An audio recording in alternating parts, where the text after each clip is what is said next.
Hey there! Today we're going to be taking a look at how we can incorporate blocks into our practice effectively. So we usually have two of them, and you'll see kind of what they look like in a couple seconds if you don't know what they are. So yeah, let's jump right in.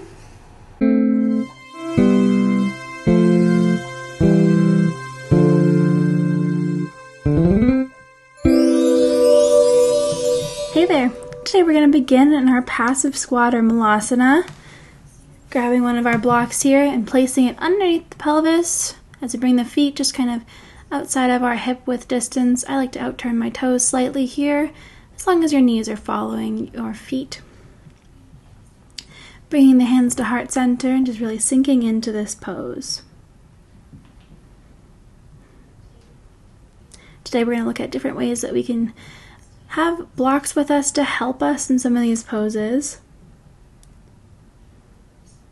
I know for me personally, this kind of passive squat wasn't so passive until one of my teachers during my yoga teacher training pointed out that you could use it, like use a block in this pose to kind of support you.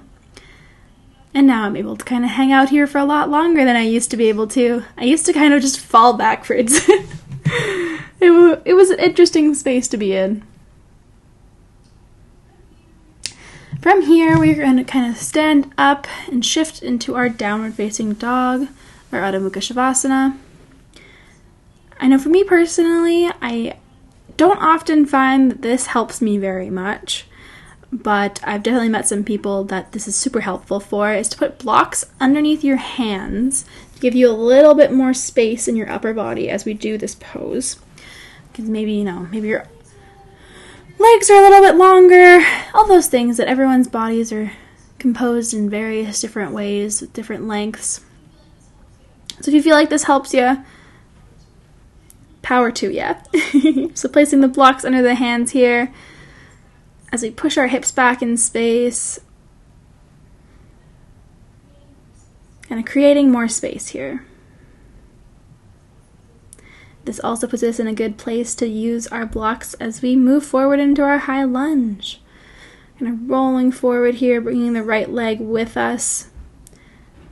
Moving into Chandrasana.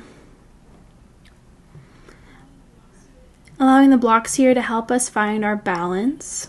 Maybe moving them up so that they kind of have more height to them, if that helps you at all.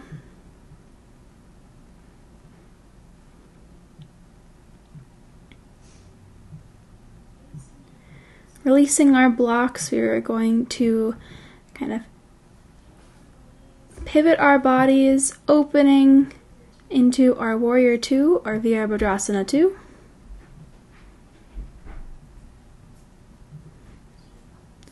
Straightening the arms out alongside, and then opening up towards the side of the room here and peering over those front fingers. Straightening that right leg and moving into Trikonasana or triangle pose. Windmilling the arms down, maybe putting the right hand down onto a block or just finding a place on your leg.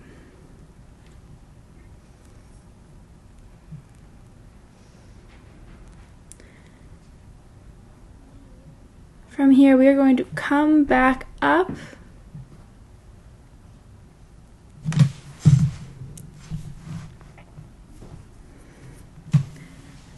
and move into another pose here.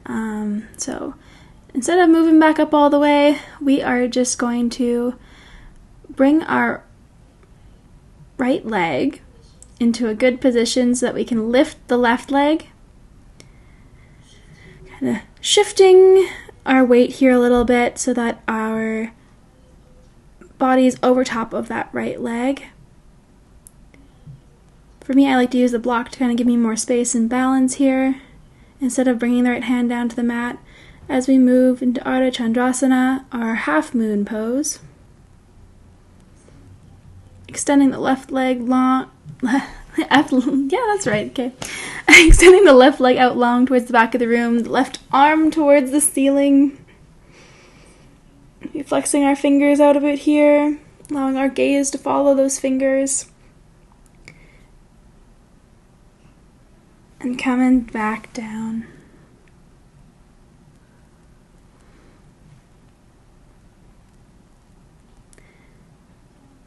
Back down into our downward facing dog here as we move to the other side of the body. Coming back into our high lunge with our left leg forward here. Maybe using those blocks to support us in our balance. Shifting into Warrior 2 or Virabhadrasana 2. Opening towards the side of the room here.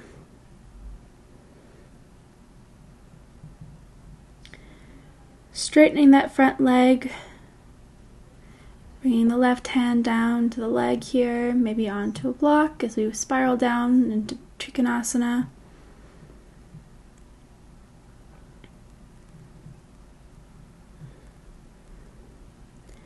Coming back up for a second, placing our legs a little bit better as we move down, placing our hand maybe once again on a block or down towards the floor, moving into our half moon pose or Ardha Chandrasana. Really finding that length here before we spiral back down into our downward facing dog. Just for a second as we move the right leg forward, bringing it to the right knee to the right hand, right foot to left hand, into our half pigeon pose, or Ardha Kapotasana.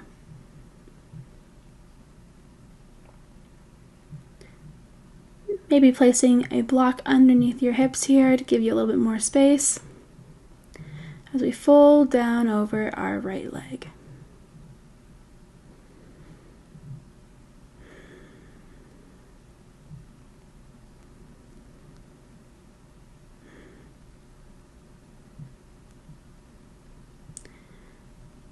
Pushing back into our downward facing dog and bringing our left leg forward. Once again, maybe placing that block there, maybe not, depending on how you're feeling today. And just settling in here as we kind of fold over our left leg.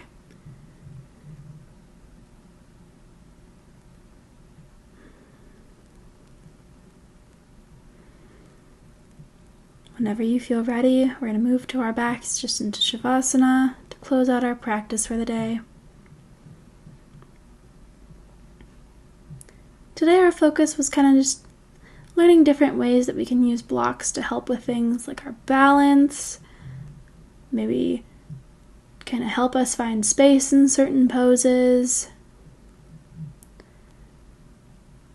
allow us to kind of drop into poses and feel safe in them so that we know that we're not going to push beyond what we're capable of. In poses like maybe our half pigeon where it feels like you need a little bit more space in our hips there. It's always good to know that we can pull out these props and things whenever we need to in our classes, even just in our own practice at home. Be they blankets or pillows or things like blocks. I personally, there's a couple different materials you can get blocks in, things like cork or wood or foam. I am a sucker for cork blocks. But my cat decided that it was gonna be a good scratching post. So yeah, my cork block isn't looking the prettiest right now. I managed to keep the foam ones away from him. Yeah.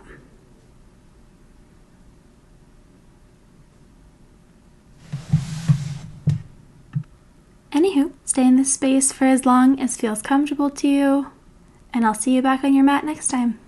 Thank you.